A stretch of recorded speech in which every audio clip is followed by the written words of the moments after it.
Hello everyone, मैं CSIT online classes से आज आपको सी प्रोग्रामिंग के नेक्स्ट लेसन को कंटिन्यू करूंगी, जिसमें हम लोग सीखेंगे कि एल्गोरिदम्स क्या होता है और एल्गोरिदम्स का यूज़ क्या होता है। तो सबसे पहले हम लोग बात करते हैं एल्गोरिदम क्या होता है। किसी भी प्रॉब्लम को सॉल्व करने के लिए स्टेप बाय स्टेप प्रोसीजर जो आप लिखते हैं उसे ही हम लोग एल्गोरिदम्स बोलते हैं। An algorithms is a finite sequence of instructions. Algorithm जो होता है वो फाइनाइट सीक्वेंस ऑफ इंस्ट्रक्शंस होता है और logical and explicitly step by step procedure, मतलब किसी भी प्रॉब्लम को सॉल्व करने के लिए लॉजिक जो लिखते हैं या स्टेप बाय स्टेप प्रोसीजर जो लिखते हैं उसे स्टार्ट करके फिर तो वो जो होता है वो हमारा एल्गोरिदम्स होता है। ठीक है, तो आप सिंपल वे में बोल सकते हो algorithm is a solve any problem to written step by step procedure.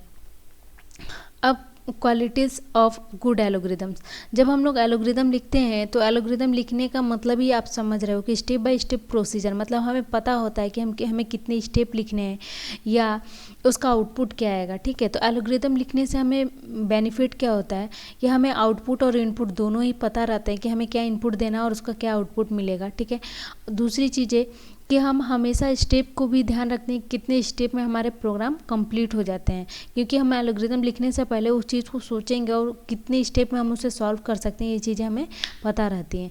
जब भी हम एल्गोरिदम लिखते हैं तो हमें सबसे इफ़ेक्टिव तरीका अपनाना होता है जिसे हम कम से कम लाइन ऑफ कोड को लिख सकते हैं, कम से कम लाइन में कोड को लिख सकते हैं। ठीक है, और एल्गोरिदम लिखने से बहुत सारी चीज़ें ईजी हो जाती हैं, जिससे आप प्रोग्रामिंग ईजी वे में सॉल्व कर सकते हो। ठीक है, एल्गोरिदम जब आप लिख दोगे तो प्रोग्राम बनाने के लिए आपको वापस से सोचना नहीं होगा, उसी को सिर्फ आपको प्रोग्राम में इंक्लूड कर देना होगा। ठीक है, तो हम सबसे पहले एक छोटा सा एल्गोरिदम देखते हैं कैसे लिखते हैं। Write an algorithm to add 2 numbers enter by user, मतलब 2 नंबर्स को ऐड करना है जो यूज़र इंटर कर रहा है। ठीक है, तो सबसे पहला स्टेप जो लिखें स्टेप 1, ये लिखने का तरीका ही है। ठीक है, ऐसे ही लिखते हैं, कोलन लगा के आप स्टेप भी लिखेंगे, इसमें कोई बदलाव नहीं रहेगा, सिर्फ आपका ये चीज़ें जो ये 4 स्टेप्स हैं वो चेंज होते हैं। तो सबसे पहले स्टेप 1 लिखते हैं, स्टार्ट लिखते हैं, सबसे पहले स्टार्ट लिखते हैं।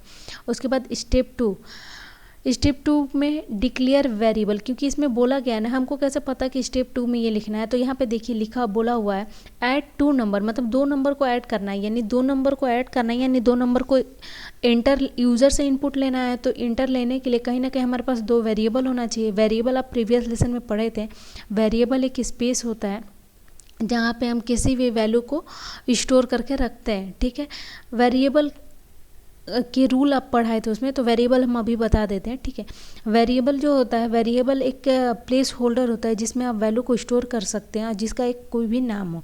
ठीक है, तो यहाँ पे वेरिएबल डिक्लेयर किया, मतलब ये वेरिएबल num1 num2 किसी भी चीज़ से डिक्लेयर कर सकते हैं आप, ABC कुछ भी, मतलब वो अल्फ़ाबेट जो हम लोग रूल पढ़े थे कि अल्फ़ा न्यूमेरिक होना चाहिए या अल्फ़ाबेट से स्टार्ट होना चाहिए, तो इस तरीके से आप बना सकते हैं। तो स्टेप 2 में हमने डिक्लेयर किया, डिक्लेयर वेरिएबल num1 num2, यहाँ AB भी लिख सकते हैं, XY भी लिख सकते हैं। ठीक है, किसी को ये डाउट नहीं होना चाहिए कि num1 num2 ये रहेगा, ईजी समझने, क्योंकि 2 नंबर बोला तो हमने छोटा सा num1 num2 बना दिया। एंड सम क्यों, क्योंकि 2 नंबर को ऐड करेंगे तो किसी न किसी कहीं ना कहीं स्टोर कराएंगे उसे, तो सम हमने ले लिया। ठीक, अब स्टेप 3 में read value num1 and num2, मतलब 2 वैल्यू यूज़र से लेना है तो रीड करेंगे, मतलब यूज़र इनपुट करेगा, तो रीड करने का मतलब यूज़र इनपुट कर रहा है। ठीक है, num1 एंड num2।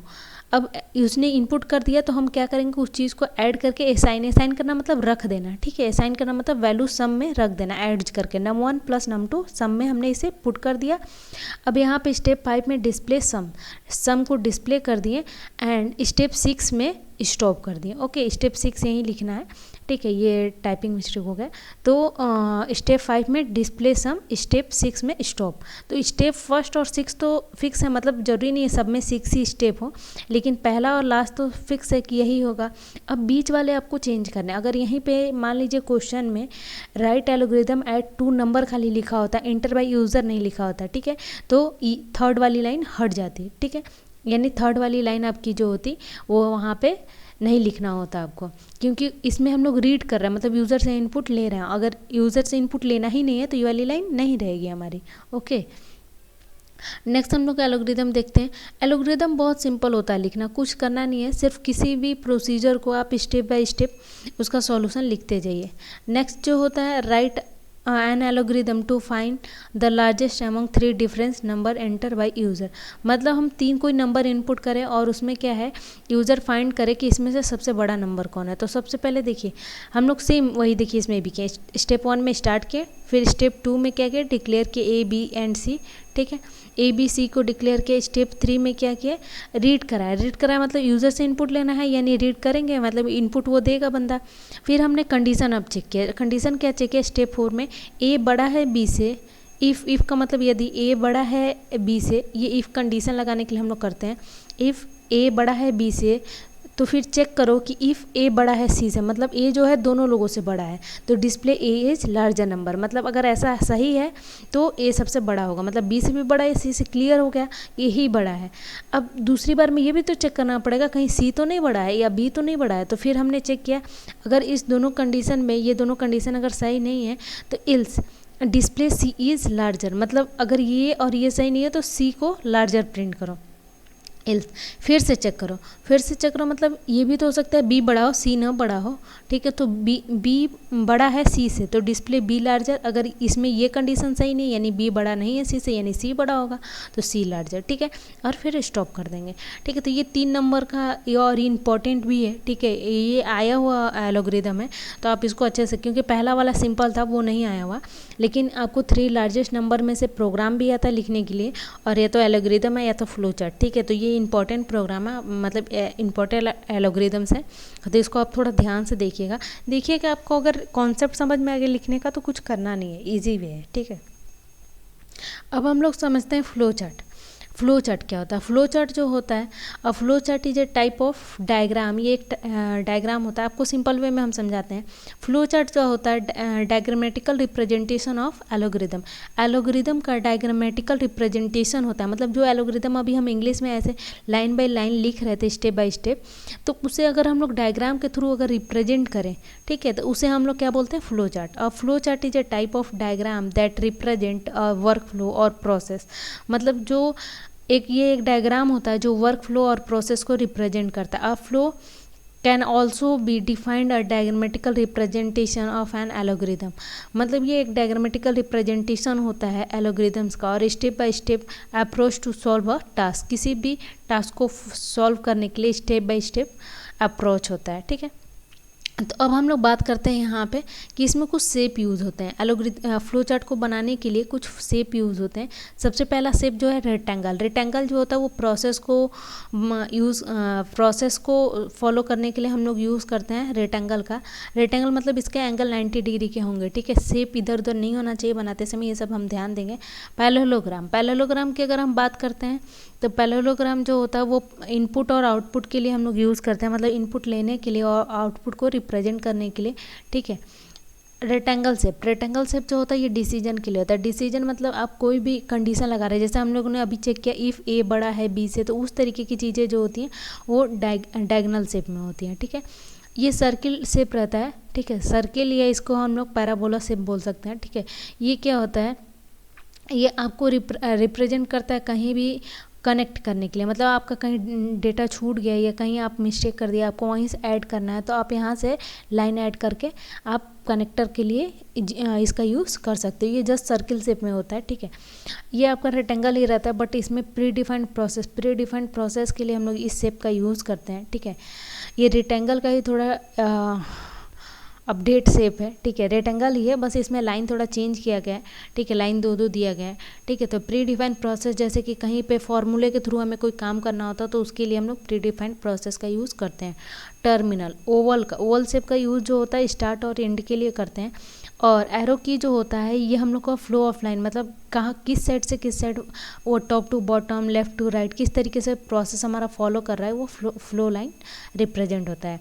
अब फ्लो चार्ट की बात करते हैं। फ्लो चार्ट जो होता है सिंपल सा जो एल्गोरिदम हम लिखे थे उसी को डायग्राम के थ्रू रिप्रेजेंट करेंगे। तो सबसे पहले add two number enter by user, वही सेम प्रोग्राम है। यहाँ पे हमने क्या किया, स्टार्ट लिखा। स्टार्ट लिखने के बाद declare variable number num1 num2 and sum, मतलब सेम वही चीज़ लिखा है, बस क्या किया इसमें ओवल शेप में स्टार्ट कर दिया, रेक्टेंगल में उस इनपुट को ले लिया। प्रोसेस के लिए मतलब रीड कराने के लिए हमने क्या किया, पैरेललोग्राम का यूज़ किया। बस शेप का आप थोड़ा ध्यान दीजिए और किस में कौन सा चीज़ लिखना है, मतलब आपको ये डायग्राम याद हो तो सब हो जाएगा, ठीक है। तो रेक्टेंगल के लिए मैंने रीड num1 एंड num2 लिख दिया, सब में num1 प्लस num2 करके सम में पुट कर दिया, डिस्प्ले सम लिखे और उसके बाद स्टॉप कर दिया, मतलब जो सम करा है उसे डिस्प्ले करा लिया, उसके बाद स्टॉप कर दिया। ठीक है, ये आपका पहला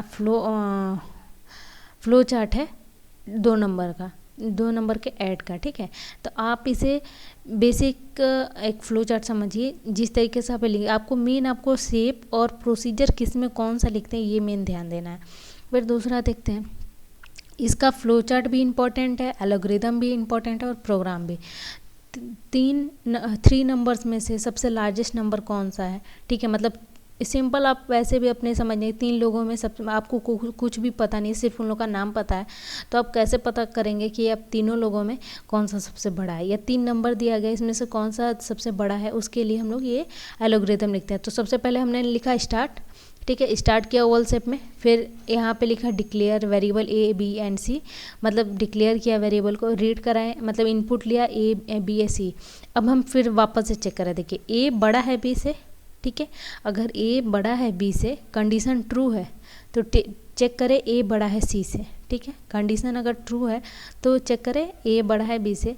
अगर ये कंडीशन, क्योंकि यहाँ पे तो सी है नहीं, ठीक है, ए बड़ा होगा बी से, तो ये ट्रू है तो ए बड़ा है सी से चेक करें। अगर ये फॉल्स है तो चेक करें बी बड़ा, क्योंकि ये कंडीशन देखिए यहाँ बी अगर बड़ा होगा तो फॉल्स ही है ना, तो फॉल्स हो तो ये चेक करें बी बड़ा है सी से।